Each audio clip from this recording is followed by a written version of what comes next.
Assalamualaikum warahmatullahi wabarakatuh.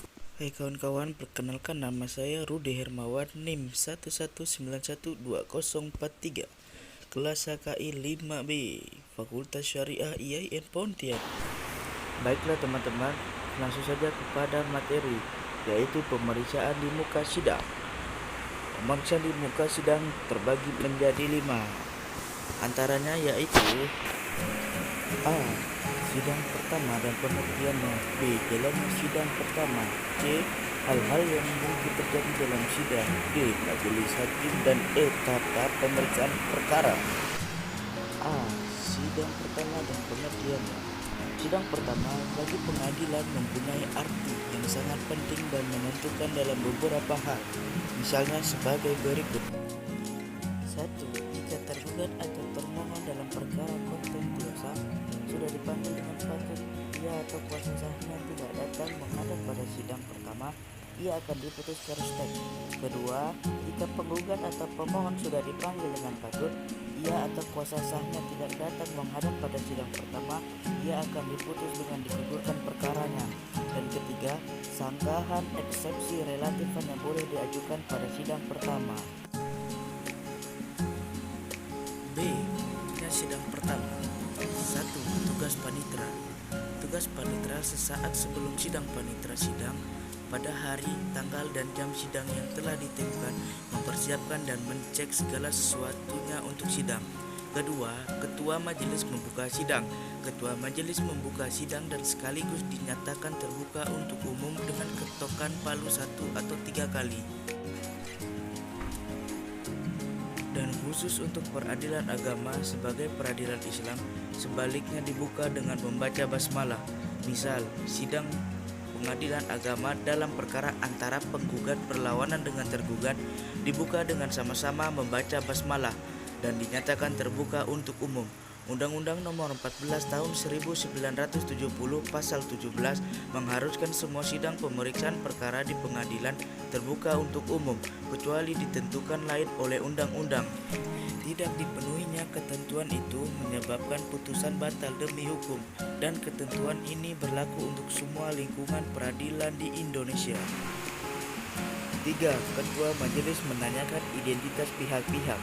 Pertanyaan pertama ketua majelis adalah nama penggugat dan nama tergugat untuk mengatur tempat duduknya.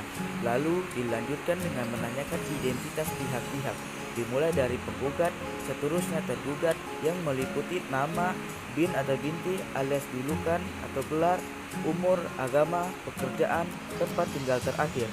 Menanyakan identitas pihak-pihak di sini sangatlah formal. Artinya, sekalipun mungkin saja sudah tahu atau kenal dengan membaca surat gugatan sebelumnya, namun menanyakan kembali di depan sidang ini adalah perlu, bisa dibilang mutlak. C. Hal-hal yang mungkin terjadi dalam sidang, terutama dalam sidang pertama, sebagaimana sudah diterangkan bahwa hal-hal yang mungkin terjadi pada sidang pertama dan justru sangat berpengaruh cukup banyak. Di antaranya akan diterangkan di bawah ini satu persatu. 1. Pihak-pihak tidak hadir di muka sidang. 2. Penggugat tidak hadir atau perkaranya digugurkan. 3. Tergugat tidak hadir atau akan diputus first take. 4. Tergugat sebagian hadir dan sebagian tidak hadir. 5. Penggugat atau tergugat hanya hadir di sidang pertama. 6. Suatu permasalahan. 7. Proses dengan 3 pihak intervensi dan free juari. D. Majelis hakim. 1. Hakim majelis kurang-kurangnya 3 orang. 2. Pergantian hakim majelis. 3. Larangan hakim menyidangkan perkara dan hak ingkar. 4. Sidang keliling dan berkamar. 5. Susunan tempat duduk hakim. 6. Toga hakim dan baju panitera. E. Tahap-tahap pemeriksaan perkara. Tahap-tahap pemeriksaan perkara pada sidang pertama ini ada hal-hal penting yang mungkin terjadi dan sangat berpengaruh terhadap proses perkara, seperti eksepsi, rekonvensi, intervensi, dan sebagainya.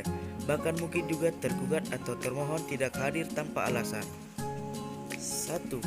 Tahap jawab berjawab. atau replik duplik. 2. Tahap pemberian hal-hal yang perlu ditekankan. Ketiga, tahap penyusunan konklusi setelah tahap pembuktian berakhir. 4. Musyawarah majelis hakim menurut undang-undang. Dan kelima, pengucapan keputusan. Sekian dari saya, kurang lebihnya saya mohon maaf. Wallahul muwaffiq ila aqwamit thoriq. Wassalamualaikum warahmatullahi wabarakatuh.